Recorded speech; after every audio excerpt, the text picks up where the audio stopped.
Bonjour à tous. Aujourd'hui, on est en présence d'Emilia et d'Emma et nous allons faire une petite exploration. Le thème est: que se passe-t-il dans la nuit pendant le sommeil? Voilà. Je pense que ça va beaucoup vous parler. Pendant notre sommeil, Emilia ou Emma, vous avez déjà des informations par rapport à ça?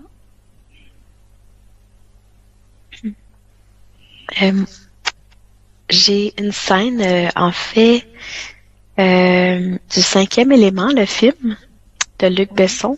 oui, Donc, j'ai perçu notre corps flottant. Donc, le corps prenait l'apparence de, je pense que c'est Lilou, son nom, la oui, jeune femme oui, qui représente le tout. Et je voyais la scène où il y a le trafic. Donc, pour moi, la nuit, cette image-là représente que il y a énormément d'activités. oui, Il y a énormément d'énergie qui nous entoure, mais qui est en reliance avec le centre. Donc, cet élément-là du centre, cette essence-là. Et le personnage, je le vois un peu comme il faut qu'elle puisse revenir à elle pour pouvoir choisir euh, comment elle veut se déployer, se déplacer dans toute cette activité-là. Donc, on lui demande de faire un choix. Hmm. Qui est-ce qui vous J'en suis demande là. de faire un choix? Le soi supérieur. Oui, Mhm. d'accord. Donc en fait, c'est comme si le soi supérieur demandait de faire un choix à la personne qui est en sommeil Mhm. pour faire certaines choses ou aller dans certains endroits ou des choses comme ça, si j'ai bien compris. C'est ça? Oui, et je le perçois un petit peu la façon que je vois le trafic ou les énergies qui défilent alentour d'elle. Mhm, Euh, c'est aussi un lien un peu avec la matrice, donc les lignes ou le grillage, mhm. les possibilités. Donc, oui. Oui, d'accord. Emilia?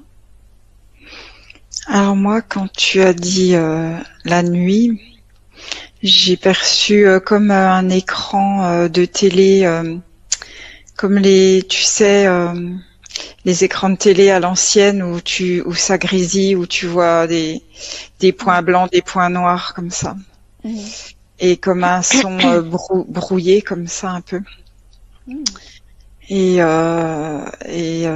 en rapport avec notre cerveau biologique en fait. Oui, oui, oui. Donc là, c'était vraiment comme si ça se met en stand-by complètement, Mhm. Et qu'est-ce... s'arrête. Oui, oui. Alors, continuez à explorer ça. Qu'est-ce qui se passe pour la personne à ce niveau-là, avec tout ce que tu viens de dire, quand tout est brouillé comme ça? Et je reviens vers toi, Emma, par rapport à ce Mhm. trafic dont tu parlais. Oui, donc j'ai entendu, là c'était le soi supérieur de l'être que je vois devant moi. Oui, Ça l'indiquait, les mots qu'on m'a donnés, c'est la réalité et la fiction oui, sont le même, sont le même élément, je vais dire ce terme-là, oui, parce que je demandais pourquoi on me montre une image aussi euh, concrète, matérielle, humaine réel, dans oui, mhm, réelle dans un film. oui, Et c'est ça, on me parlait de la croisée entre la réalité et fiction. Donc, les deux s'inversent. Les deux ont un effet l'un sur l'autre. Donc, quand on parle de fiction dans ce contexte-ci, c'est le rêve, le mhm, sommeil. mhm, Et j'ai demandé pourquoi on me montre le film de Luc Besson. mhm, Et on m'a mentionné où il y a eu un focus sur Lilou, le cinquième élément. Oui, Donc, c'est la lumière, l'essence, oui,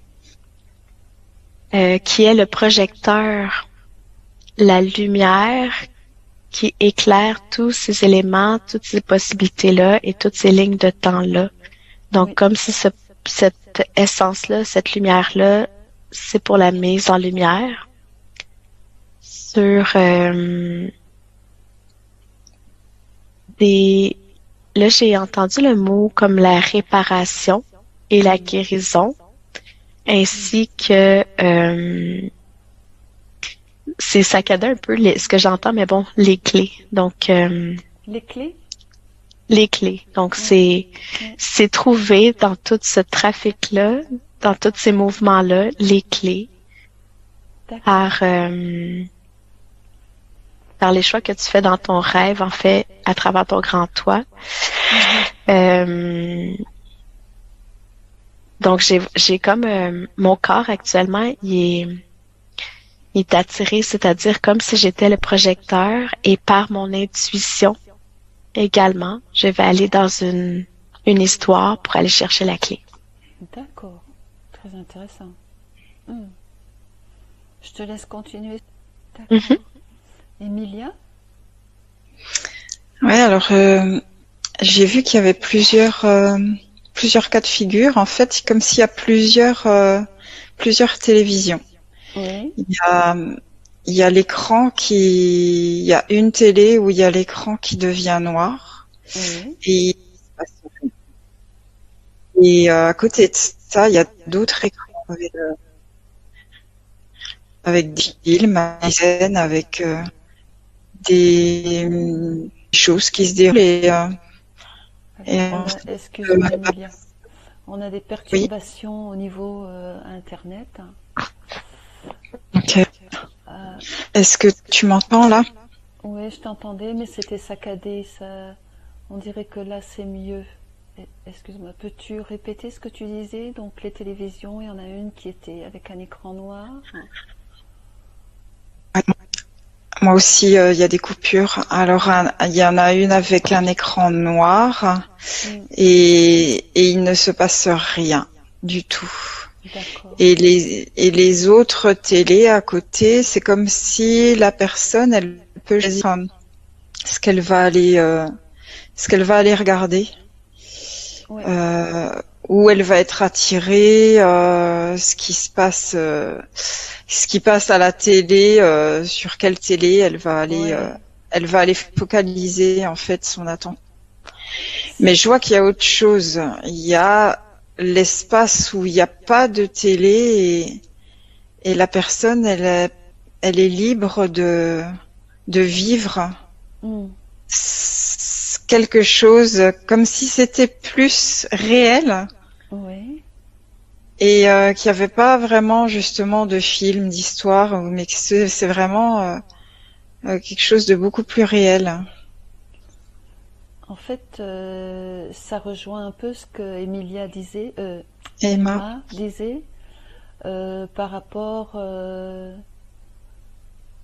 à des situations comme si Mhm. c'était la réalité, mais en fait, ça se rejoint un peu. C'est comme si c'était un calqué d'une certaine manière, et que, en fait, comme c'est le soi supérieur qui demande à la personne ce qu'elle veut faire, si j'ai bien compris, il y a plusieurs possibilités. Donc, dans les deux cas, chez Emma et chez toi, ça revient, ça j'ai l'impression.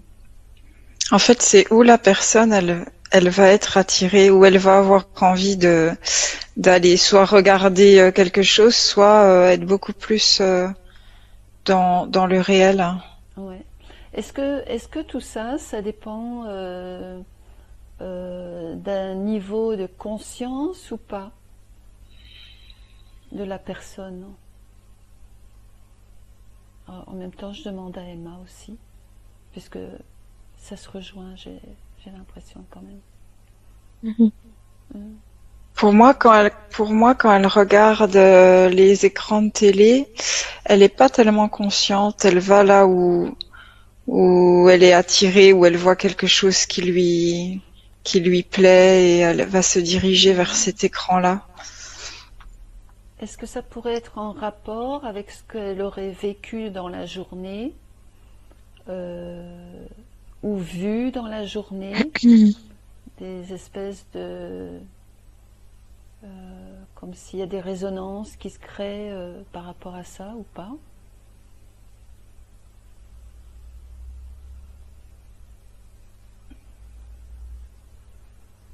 Pour moi, oui, c'est comme des scènes qui se rejouent en fait de choses qui existent en elle. Oui. Si tu veux attirer, Emma, vas-y. Oui, en fait, je vais essayer de synthétiser parce qu'on m'envoie plein d'images de parallèles avec d'autres films, dont Truman Show. Donc, je vais revenir avec cette essence-là au centre. Oui. En fait, je la vois à deux états, l'état jeune âme et l'âme mature. Donc, jeune âme, je la vois plus explorer. Donc, je la vois dans la légèreté également. Puis, ce qu'on me renvoie, c'est que il y a le concept Jour de la marmotte ou Truman Show. Donc, la jeune âme, elle va dans une direction, elle expérimente, elle revient au centre parce qu'elle se rend compte peut-être qu'elle s'est fait leurrer ou pas. Et ce que je reçois comme information, c'est qu'elle est encodée et tout l'univers qui est en lien avec elle, en fait, c'est comme sa projection également.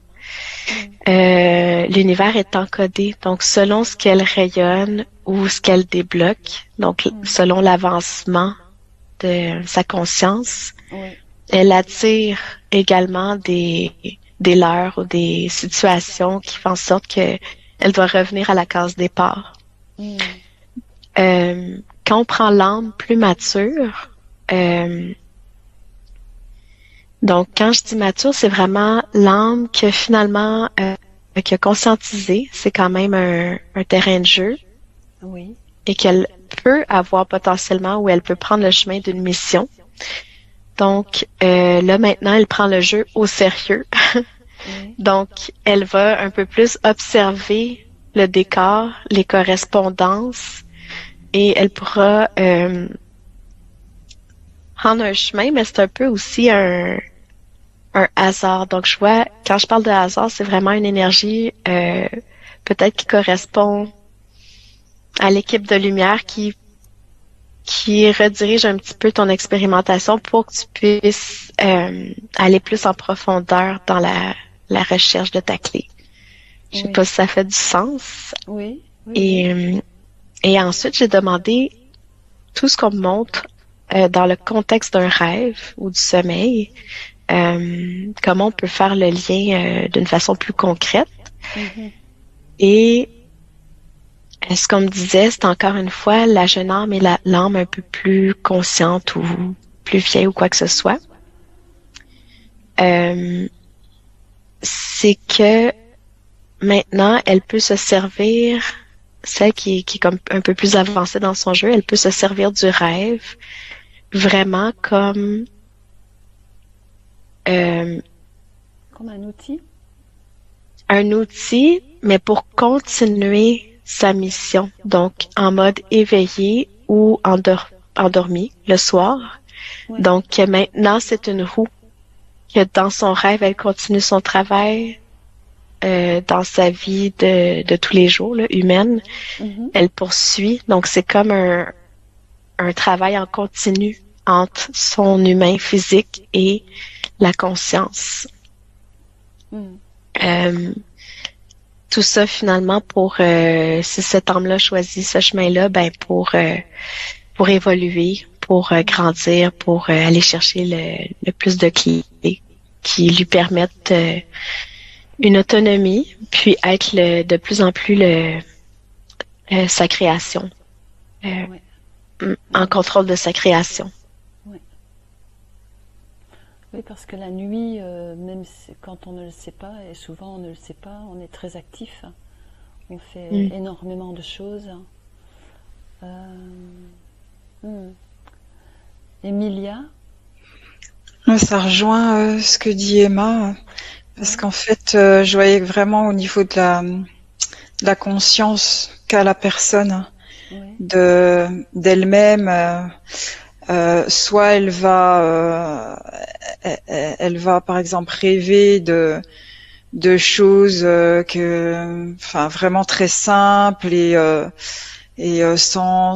sans vraiment beaucoup d'informations, mais selon la conscience qu'elle a, si elle a une conscience très élevée, elle va vraiment avoir, comme Emma disait, des clés. Moi, je dirais ouais, des indices. C'est pareil en fait, Oui, oui. pour lui permettre, aussi d'identifier ce qui se passe dans sa vie et comment, s'il y a éventuellement des pièges et comment elle peut vivre sa vie au mieux sans tomber dans des pièges ou sans vivre des situations difficiles. Elle peut être informée déjà à l'avance dans un rêve de éventuellement quelque chose qu'elle pourrait vivre, mais si elle a vraiment une forte conscience d'elle-même et de ses situations, elle peut les éviter.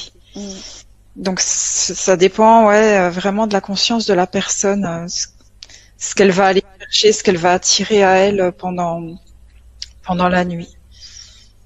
Et souvent, les rêves sont, pour la plupart du temps, très symboliques. C'est pas toujours facile à décoder ce genre de choses.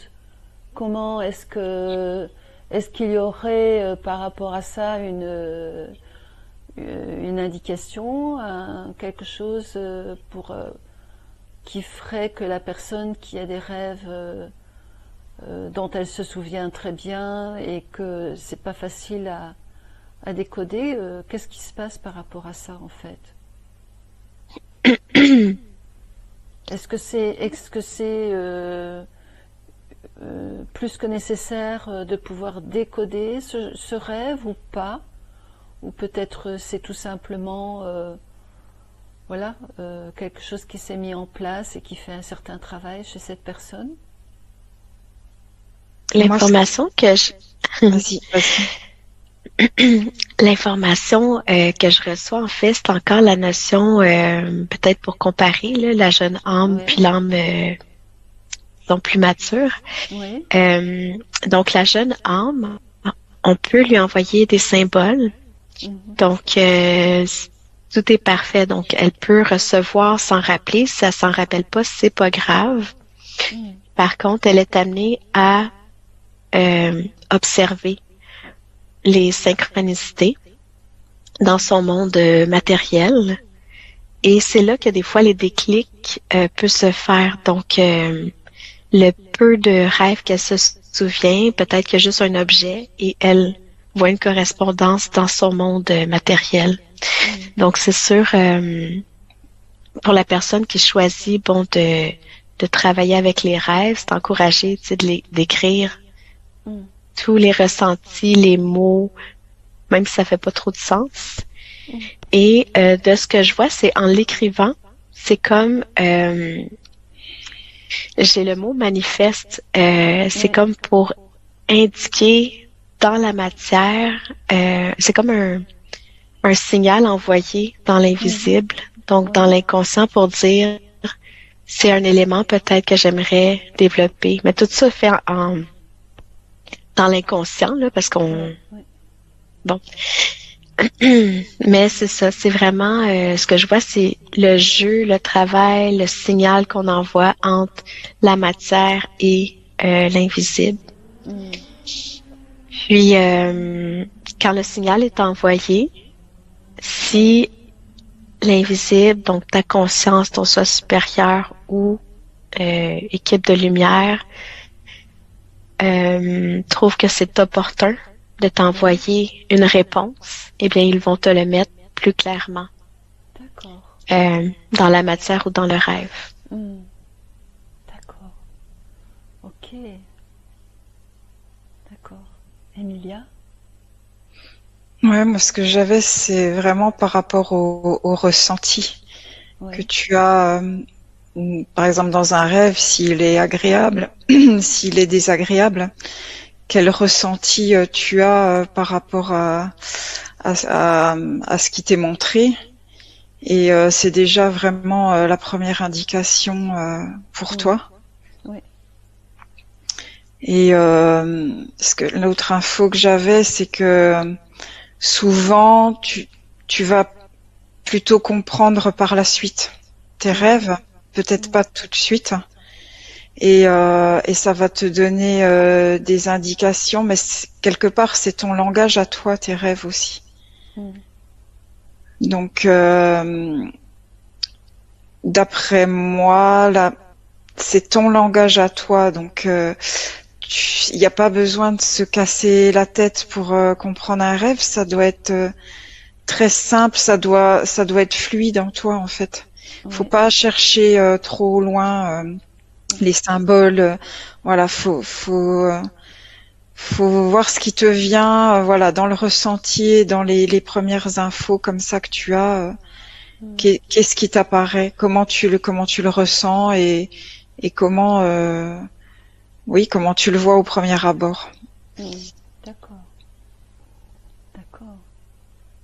Alors, si je peux rajouter également, parce que c'est sûr que on dirait que mon regard est plus posé pour celle qui est en mission intensément. Donc très active autant dans la matière que dans l'invisible. Mais j'ai remis le regard sur l'âme plus jeune.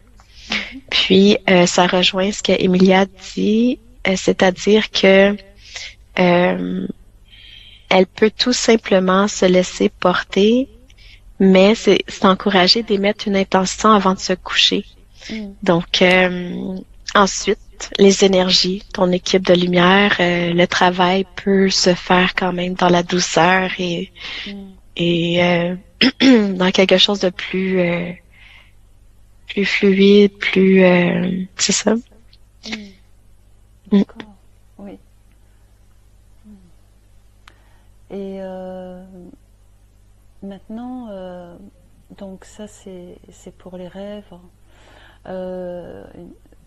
Par rapport à ce qui se passe, donc ça je pense que ça touche aussi au niveau des rêves. Mais, on a parlé tout à l'heure de choses qui pouvaient se passer au niveau de réparation, au niveau de guérison, des choses comme ça. Comment ça se passe par rapport à ça? Est-ce que, par exemple, la personne va dans un endroit en particulier, ou peut-être c'est ses corps supérieurs qui sont là et qui font un certain travail là où elle est, ou autre chose peut-être? Moi, ce qui me vient déjà, c'est les informations qui lui arrivent. C'est déjà la première chose qui va l'imprégner dans tout son être. Et la première chose, c'est les informations qu'elle reçoit qui vont lui permettre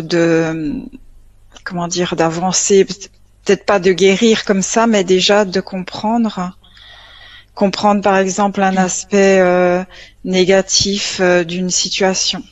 Donc déjà, c'est déjà une première évolution c'est pas une guérison, mais c'est un premier pas pour déjà comprendre et monter juste un cran au-dessus. Oui. Là où elle est. D'accord.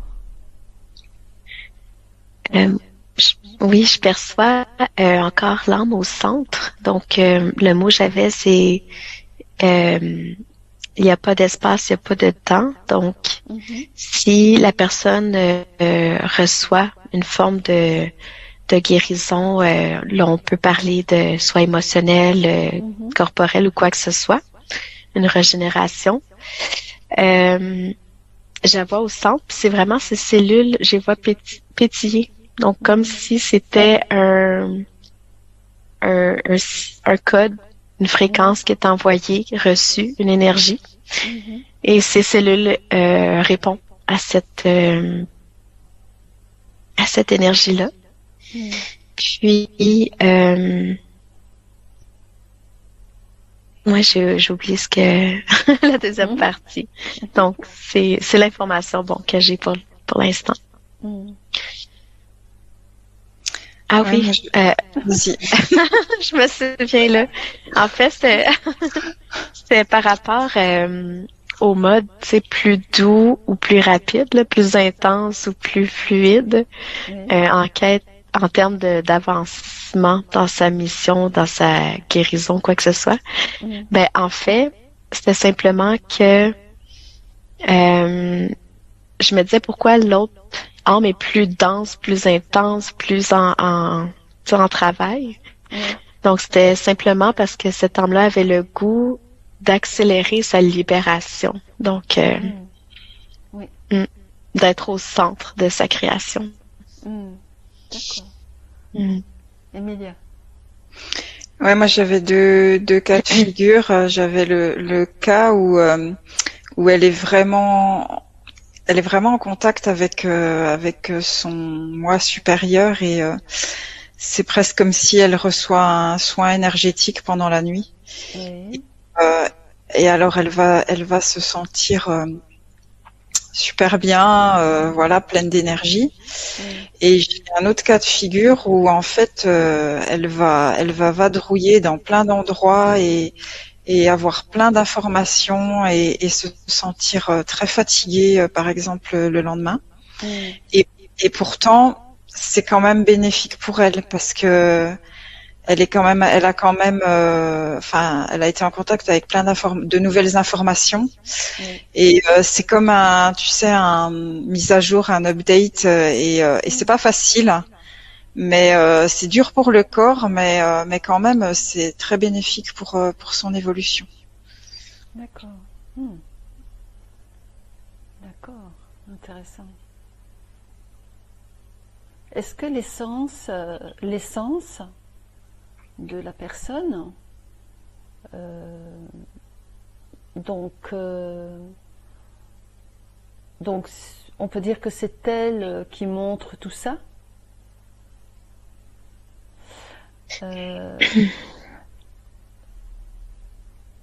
J'ai l'impression quand même que, je ne sais pas si c'est les essences de tout le monde, mais j'ai comme l'impression qu'il y a certaines essences qui aiment beaucoup voyager, bouger, ou est-ce que c'est une idée?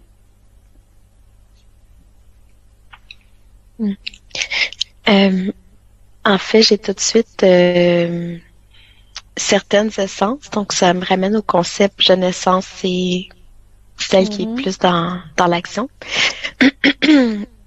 J'avoue, l'essence qui est comme plus dans l'action, je vois vraiment comme euh, on me monte au centre, une lumière, puis plein de cartes du ciel qui la collent. Donc, elle a beaucoup d'origines diverses. Mhm. Donc, elle est exploratrice en même temps, mais c'est dû un peu au fait qu'elle a beaucoup de vécu, puis elle souhaite oui, elle a comme le goût pour encore plus évoluer, mais je la vois vraiment s'expandre en même Mhm. temps.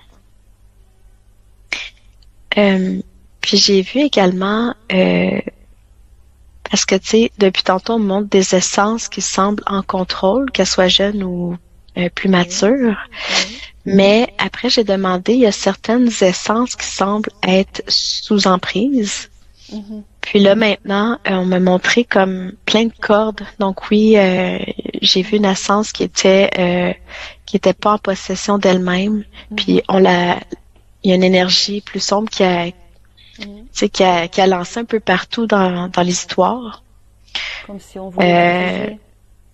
Comme si ben, on en voulait fait, la c'est piéger. ça. Oui. Oui, et également qu'elle a aucun contrôle. Donc, c'est un peu pour ça que, ben, c'est encouragé finalement de mettre de la conscience sur les possibilités du rêve, du sommeil, puis qu'on peut aller à notre rythme quand même. Donc, soit aller par la douceur, les soins ou quoi que ce soit, et quelques intentions, ou aller vraiment d'une façon plus missionnaire. Mhm. Et tout ça, ben c'est ça, c'est pour montrer que oui, il y a certaines âmes qui sont prises. Mhm. Mhm. D'accord, Emma. Emilia. Alors moi, l'impression que j'avais là, c'est que l'essence, c'est comme si elle suit le corps astral. Enfin, c'est ce que je vois, mais voilà, je sais pas si c'est juste, mais c'est l'info que j'ai. Et c'est comme si si le corps astral il part pas en voyage la nuit, ben l'essence non plus, elle reste avec. Alors, quelle est la raison derrière ça? Voilà. J'ai pas compris juste, Christelle, la question. Quelle est la raison? Pourquoi est-ce que l'essence dépend de ça, du corps astral? Est-ce que l'essence dépend du corps astral? Elle le suit. Elle dépend pas de lui, mais elle le suit. Est-ce que c'est dans certains cas ou c'est pour tout le monde? Moi, ce que j'ai actuellement, c'est une grosse boule à l'intérieur de mon plexus solaire, comme si je ressens un boulet métallique, et comme si on voulait me figer pour que je reste dans ma position sommeil, donc vraiment sur la terre. Puis je vois l'essence qu'on me montrait tantôt qui était libre dans son univers. Là, elle est dans une chambre froide. Elle est posée sur un lit. On voit que son corps s'est inanimé. Donc, c'est comme si une énergie externe l'avait figée. Donc, elle a plus les possibilités pour pouvoir évoluer, pour pouvoir faire son chemin de libération. Ouais, pareil. Moi, je voyais que la personne, si elle est comme, clouée au lit, quoi. Hein. Elle s'évade pas. Enfin, t'as le corps astral qui est là, l'essence qui est là, et c'est comme si c'est un peu une prison, quoi. Prisonnière dans le corps physique. Hein. D'accord. Prisonnière et sans vie. Est-ce que ça serait en rapport avec ça quand on entend des gens qui disent « moi je ne rêve pas ». Est-ce que ça a un rapport? Non? J'ai non tout de suite. Pour certains cas, oui. D'autres, c'est plus une croyance parce qu'ils travaillent pendant la nuit. Oui. Certains, n'ont pas la mémoire de ce qu'ils ont vécu la nuit, mais certains ne voyagent pas la nuit. D'accord. Donc il se passe beaucoup de choses la nuit, finalement. Ouais. Et même si, il y a beaucoup d'activités à l'extérieur du corps, il peut rester, cloîtré dans le lit, alors qu'en fait, à l'extérieur, il y a plein de choses qui se passent.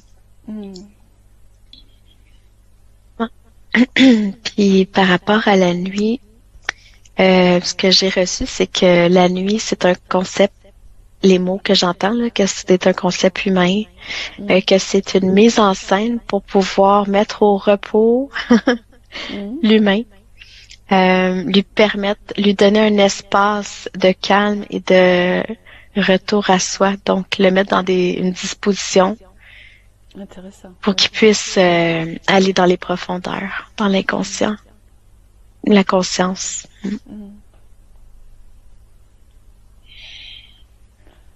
Moi, j'ai déjà entendu ça, que finalement, alors pour certaines personnes qui ont un peu d'expérience, que en général on dort à peu près plus ou moins 7-8 heures, ça dépend des gens, mais que ce n'est pas nécessaire de dormir autant. Il y a des gens qui font des expériences, qui vont dormir 2 heures, et voilà, ils continuent leur activité comme un entraînement, que c'était pas nécessaire d'avoir autant d'heures de sommeil. Alors, je ne sais pas, Ouais, qu'est-ce qui vous... ça, Oui. ça me dit, c'est rare quand même. Mhm. C'est peu de personnes qui vraiment dont le corps peut supporter très peu d'heures de sommeil. Mm. Moi, ce que je reçois, c'est différents cas de figure. Donc, c'est sûr qu'il faut un minimum. Oui, Le minimum, je pense que c'est 5 heures.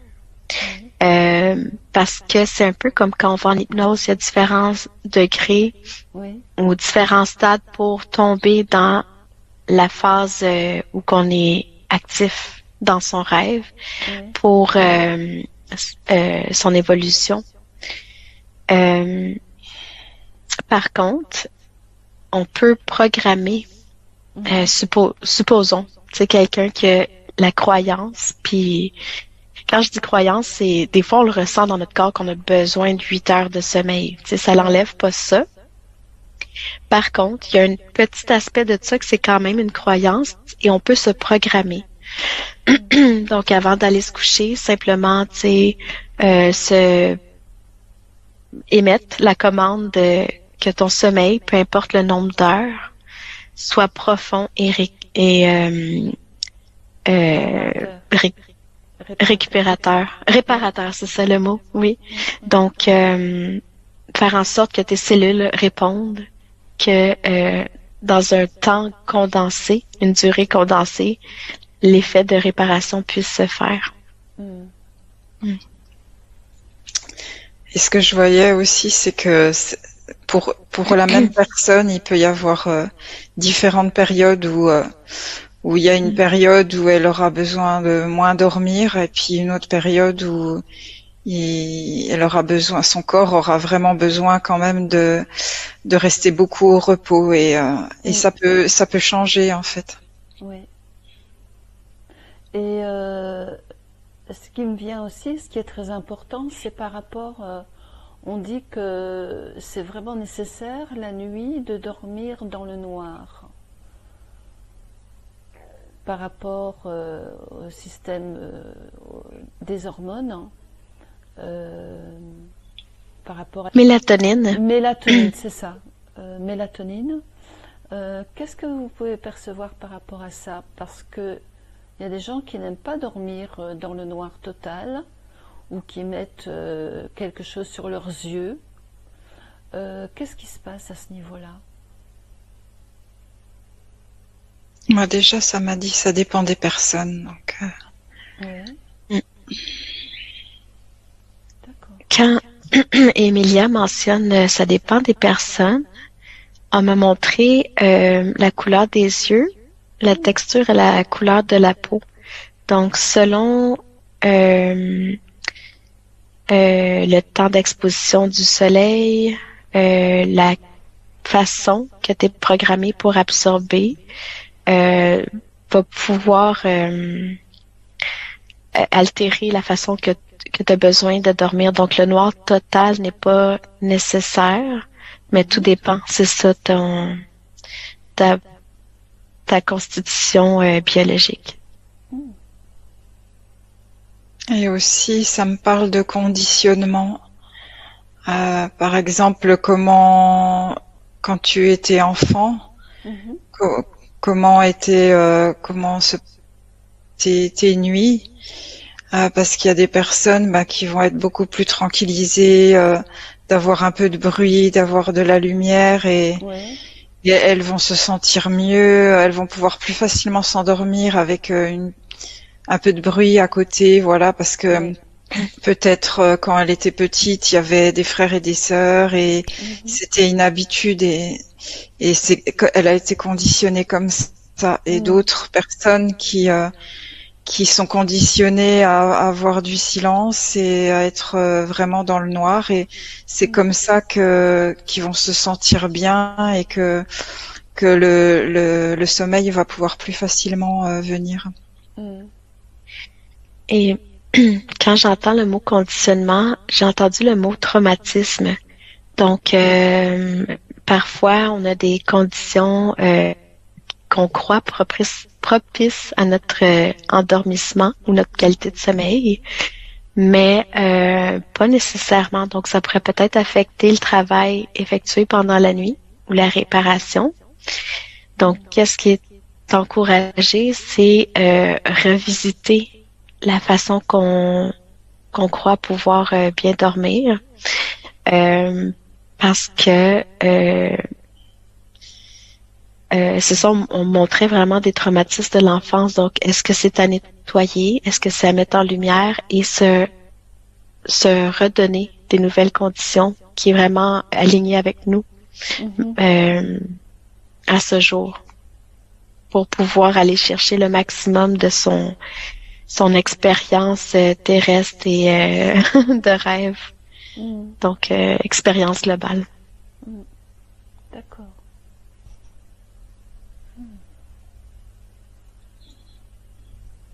Et par rapport à ce que tu disais tout à l'heure, aux différences de peau, donc plus ou moins foncées, est-ce qu'on pourrait voir un peu ça, par exemple pour des gens qui sont blonds, peau très blanche, des gens bruns, plutôt à peau brune ou pas? Qu'est-ce qui se passe par rapport à ça? Ben, en fait, la première chose qu'on m'a montré quand il a été mentionné la peau claire, c'est de la crème solaire. Donc, c'est être vigilant sur le temps d'exposition au soleil. Mais dans le sens que faut pas trop se protéger. Là, je veux pas émettre des recommandations au niveau médical ou quoi que ce soit, mais c'est plus que il y a un temps requis pour recevoir suffisamment de lumière.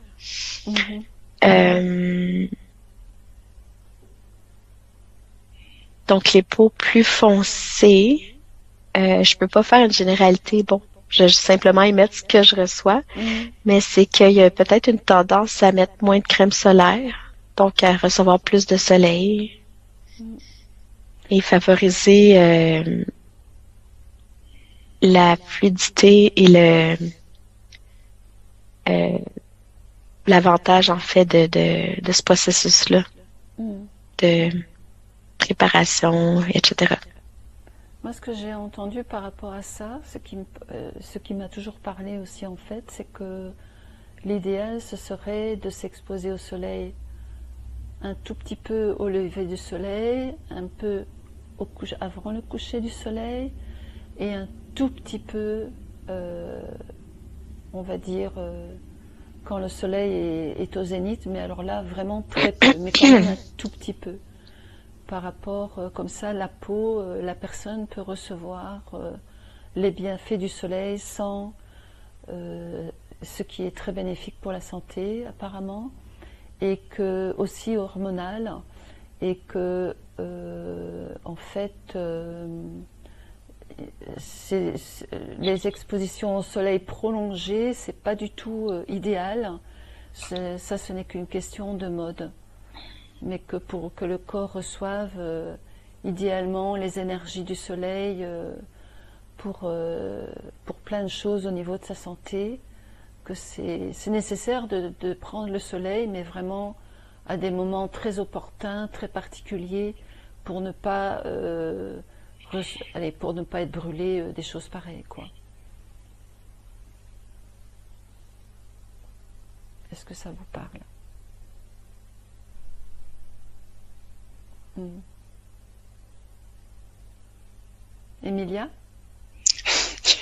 Excuse-moi. Avec nous.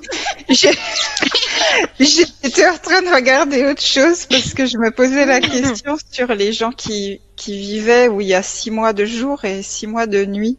Oui. Et comment ça se passait en fait pour leur sommeil. Et j'ai pas Une bonne question. Oui. partagé.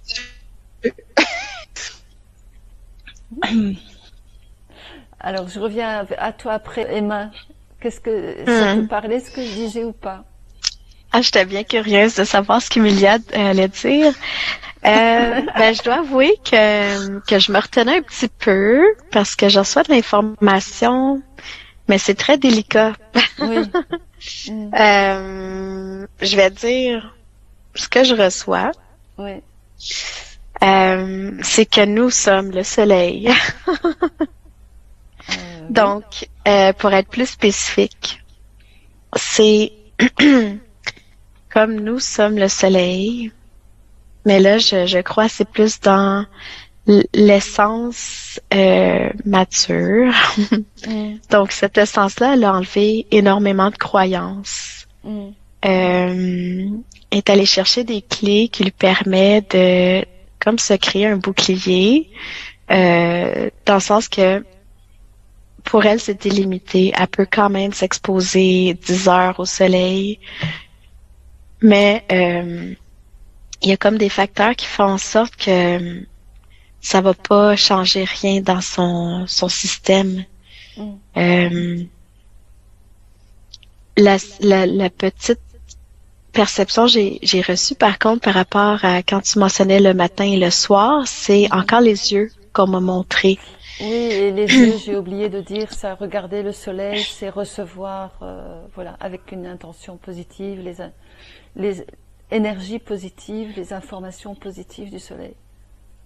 Oui, donc il y a cet aspect-là qui est encore délicat de nos jours de discuter de ça, mais oui, regarder directement le soleil, mais plus aux heures où qu'il est plus doux. Oui, donc c'est ça, oui, c'est ça.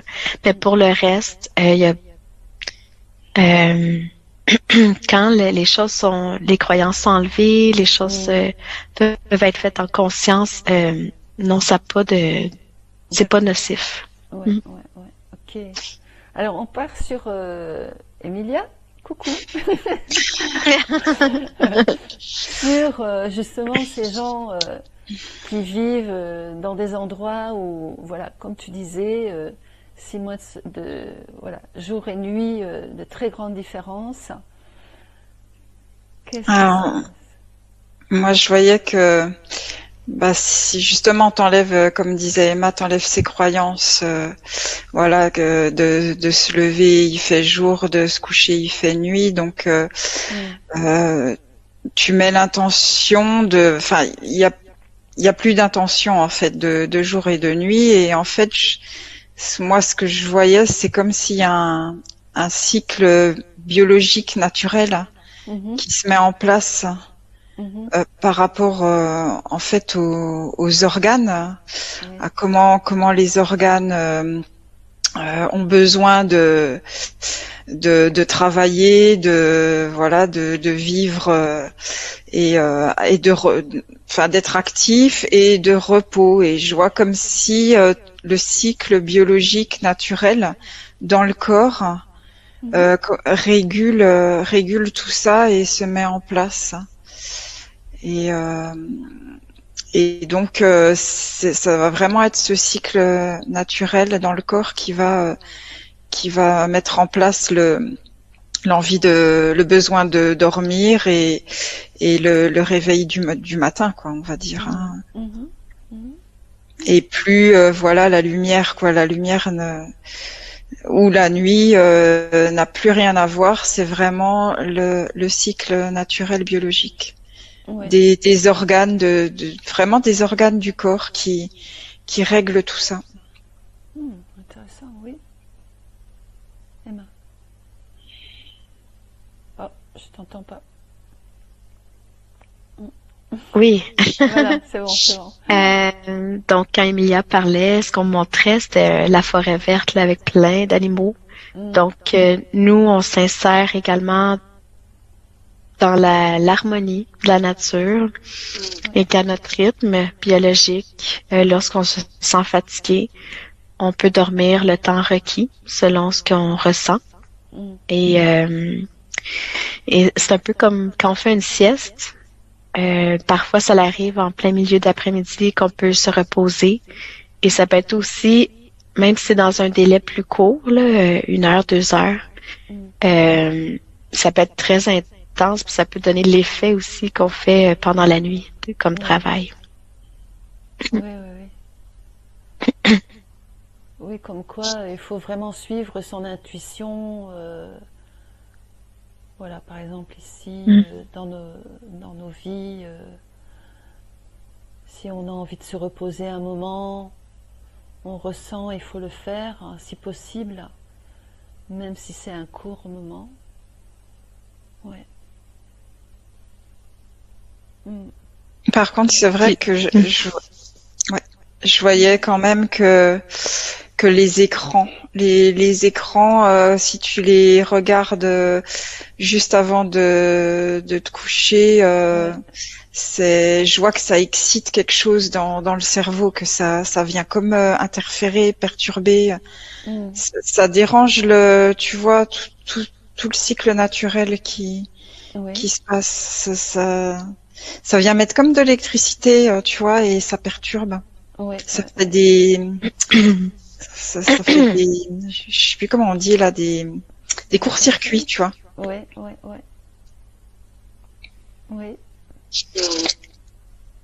Et pour ajouter, en fait, moi je suis pas parfaite. Des fois, je regarde l'écran avant d'aller me coucher. Oui. Puis j'ai récemment eu l'expérience j'ai acheté des bols de cristal. Puis j'ai commencé à faire un petit concert à mes enfants avant de se coucher. Puis mais pourquoi je passe de l'écran à ça? Parce que dès que j'ai pensé à la scène où j'ai joué du cristal, tout mon corps vient de se dilater, reposer. Et quand j'ai joué j'ai eu l'expérience pendant 2 semaines là, pour mes enfants. Puis même eux, je pense que ça prend 5 à 10 minutes, puis tout de suite, ils s'endorment. Donc, ils sont calmes, ils s'endorment. Donc, c'est une habitude que je vais ramener, vraiment. Oui, c'est vrai, parce que il y a tellement de monde maintenant qui regarde les écrans, que ce soit une télévision ou tablette, ou voilà, que c'est juste avant d'aller dormir, et c'est vraiment pas idéal, quoi. Je l'ai eu aussi quelques fois. C'est très rare, mais je l'ai eu quelques fois. Et j'ai l'impression même que plus c'est rare, et pire c'est. Parce que je le sens vraiment très fort après. Ok. Est-ce qu'il y aurait encore quelques dernières informations par rapport au sommeil dont vous voudriez, qui vous vient ou pas? C'est assez vaste, hein, comme sujet. J'ai reçu, oui, c'est ça, des petites images. En fait, d'utiliser cette perception d'aller faire une nuit de sommeil. Donc, utiliser juste avant ce temps-là pour vraiment créer un rituel pour soi. Donc, prendre un beau moment pour se gâter.